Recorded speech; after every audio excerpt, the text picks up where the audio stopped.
Radiant Silvergun is a polygon-based vertical shmup developed by Treasure in May of 1998 for arcade.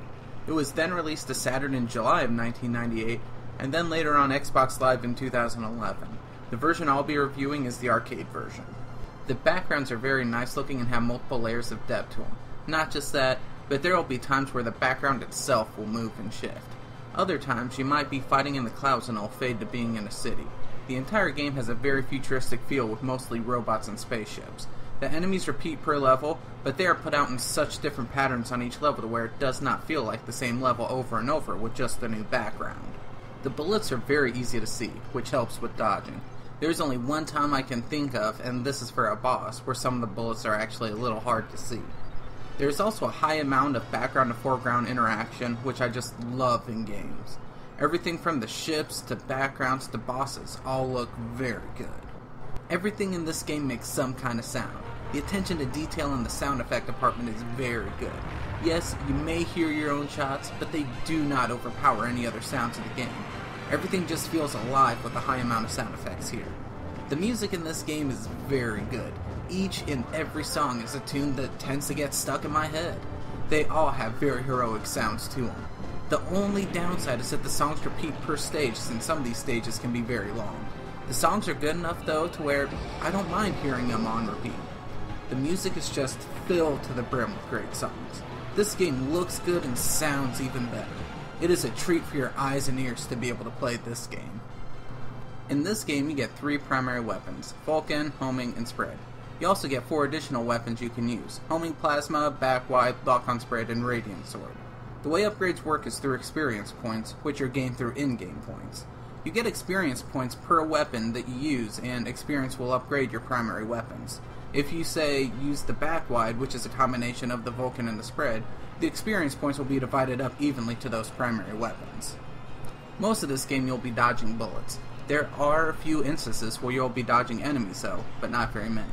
Bullets are going to come in many different shapes and sizes. The bullets come at you in a nice healthy mix of generic bullet patterns and bullets shot directly at you. Your 2 best options for surviving is killing and dodging. You also have a third option which can be done against pink bullets, which is to absorb them with your Radiant Sword. When you absorb bullets, you fill a meter, and once it's filled, you can do a massive and powerful attack with your Radiant Sword.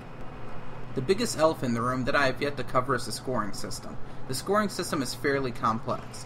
I'll try to make some of the aspects simple here. There are 2 different types of chains which will earn you a bonus: normal chains and secret chains. Normal chains occur for every 3 enemies you kill of the same color. For the secret chain, you need to kill a red enemy, then blue, then yellow, and then you'll get a bonus for each additional set of 3 yellow enemies killed. You can also get bonuses for doing specific actions with each weapon. For example, you'll get a bonus for getting 300 hits with the homing. You can also get points at the end of each boss. I love the fact that there's so much to do in this game. Some versions, like the arcade version, you also get a choice between some stages. They leave the game in our hands, and it is very complex, but it was designed in a way that you do not have to try for a high score and you can still enjoy it. I can't really categorize the boss design with any specific genre or style. Except for one of the final bosses, they are all a bunch of crazy and mangled hodgepodges of what appear to be scrap metal all strung together for maximum destruction. The best comparison I have is if you think of Star Fox. Imagine if somebody saw that design for bosses and decided to improve it and make it much better. The way that most of the bosses work is that they are in multiple pieces. You can choose to go directly after the main piece, or you can go after its individual pieces. The bosses do a great job of having generic bullet patterns for you to dodge, restricted patterns that force you into a confined space to fight, and shooting directly at you. The bosses present a great challenge, but because of how vastly different each and every boss fights, they are all very fun to play against. Most of the levels are relatively short, and since you can make it through the game in anywhere from 50 minutes or less depending on your skill level, then expect boss battles around every corner. Radiant Silvergun is known as one of the greats. After putting in some time with this, what do I think? I agree.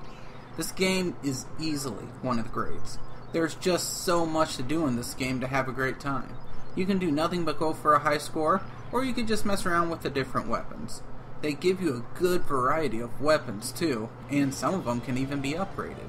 You can also go down different paths for some of the levels depending on which version of the game you're playing. I have played through this game multiple times and still feel that there's so much more that I've missed. This is also a longer game for an arcade shmup. Most arcade shmups that I play, you can normally beat them in around 30 minutes or less. This one took me right around 50 minutes. I'm sure that somebody who has put much more time into this could do better, but I still enjoy my time with this and keep going back to it. What makes this game so fun is the fact that I can say that I am going back to it, and I will enjoy it every time I go back. This is what gaming should be about. Having a good time with a game and repeatedly enjoying yourself every time you play it. This game looks good, I love the songs in this, and I just can't get enough of the gameplay. I highly recommend this game.